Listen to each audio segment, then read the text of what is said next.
experience deep, transformational life together, but we also recognize it's not for everyone at every stage of the journey. In fact, for some of you, it might be incredibly frustrating. I'm about to share 20 signs that home church may not be for you. And as we go through these, I just ask that you and I both be honest with ourselves about where we are and the kinds of things that frustrate us and what that is really telling us about what's going on the inside. We may have some room to grow. Number one, you really thrive on dominating the conversation. Someone shares something, you share something better. Somebody says this, you say a little bit more. You always have to be the next person to talk. Maybe you are brilliant. That's entirely possible. But if you always have to have the last word, if you always have to say more than everyone else, you may get really frustrated in a home church. Number two, if you really like the title and the position and the authority. Number three, kids just annoy you. There's just another better place for them to go, maybe a siloed off ministry in a wing of a church building somewhere, but for you, you'd just rather not see them or hear them. Number four, you prefer anonymity. You just don't like people to get to know you. That's going to be rough. Number five, when you leave the gathering, you have a list of complaints and you just want to air to whoever will listen. Number six, you like to keep your relationships on the surface. You don't like to get into the mess. You like to not have any dirt under your fingernails and keep things clean. May not be for you.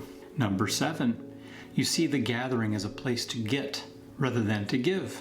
So you come trying to get your expectations met and you're really not very concerned about how you have something to offer the body. Number eight, you're always in a rush. You rush in, you rush out. You say as little as possible, you check the box. Number nine, you see church as the stage to exhibit your capabilities. You want people to know that you have talents, that you have gifts, and here's the stage for you to show the world, instead of seeing it as a family to be a part of. Number 10, you just love a good polished sermon that preacher's been working on for 20, 30 hours. It's well organized, it's clear, it's concise, it makes good application, it exegetes the text, it's expository, it's been polished up with just the right number of illustrations, make you laugh just the right number of times, hit you at just the right moment. If you like that polished sermon more than group discussion and participation, home church is probably not your spot. If open-ended conversations frustrate you, you're not going to like it. If you prefer the crowds to the cozy living room, probably not for you. If you don't like accountability and you like to keep everything private and nobody get in your business, probably not for you. If you like to disappear for months on end and nobody say a word, if you don't want any contact outside the Sunday gathering, it's kind of just the leave me alone mentality. Again, no. If you'd rather give your money rather than giving yourself, you're going to be frustrated. If you find yourself ridiculously impatient at the struggles of other people, just like on and on and on and on, it's like, what are they talking about? I would never share anything like that.